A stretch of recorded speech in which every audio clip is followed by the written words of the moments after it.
Nyagasambu, isoko ryatangiye hambere asaga imyaka y'1970 n'ubu riracyarema, ariko hubahirizwa ingamba zo kwirinda icyorezo cya COVID-19.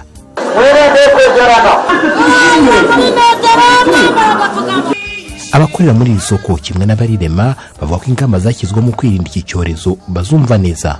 Ingamba twagombaga kuzakira bitewe nuko tubona abo barwayi barimo kwiyongera.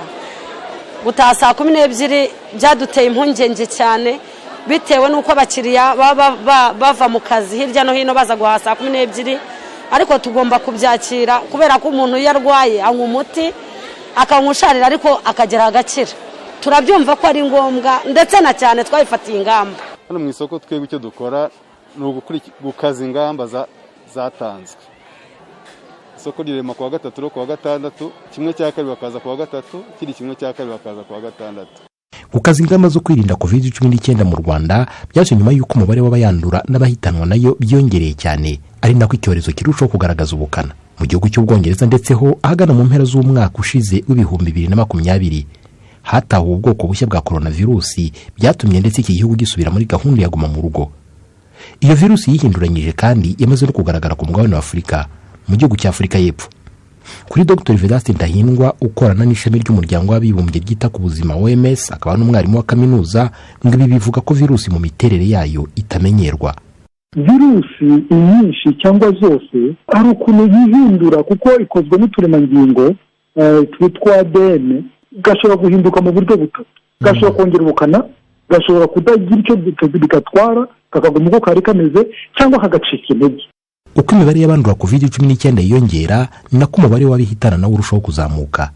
Ese bigenda bitenga umubiri utakaza ubushobozi bwo kurwanya COVID-19? Dr. Ndahindwa: ibyo twita abasirikare b'umubiri bafite aho icyo bita receptor, cyangwa aho bigenda bigafata kuri ako ka virusi. Hari rero aho hantu abasirikare b'umubiri bafataga ngo bakarwanye bakanibye basanga kahahishe. Iyo kahahishe rero birumvikana ko gashobora kwangiza byinshi umubiri utarabasha kubona uburyo karwanya. Hirya no hino mu Rwanda abaturage bavuga ko kuzamuka kw'imibare y'abandura COVID-19 byatumye bumva ko iki cyorezo nta mupaka kigira.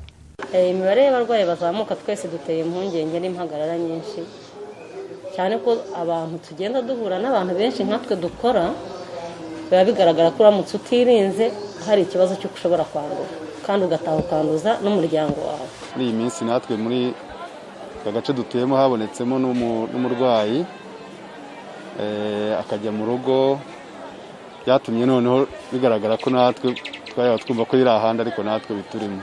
Dr. Ndahindwa avuga ko icyo abantu bakwiye gushyira imbere ari ukwirinda ko virusi yabageraho, kuko ntawe umenya imihindagurikire yayo. Kashobora kuva mu mubiri umwe wari usanzwe kajya mu wundi kagahita kagira ubukana, kandi ya wundi gaturutseho we nta kibazo yari afite, kahinduka katahinduka kubera ko bimaze kugaragara ko gafite ubukana kabasha no kwica. Ni ngombwa ko duhindura imyumvire yacu, ni ngombwa ko twumva ko ari inshingano zacu kwirinda no kurinda abandi.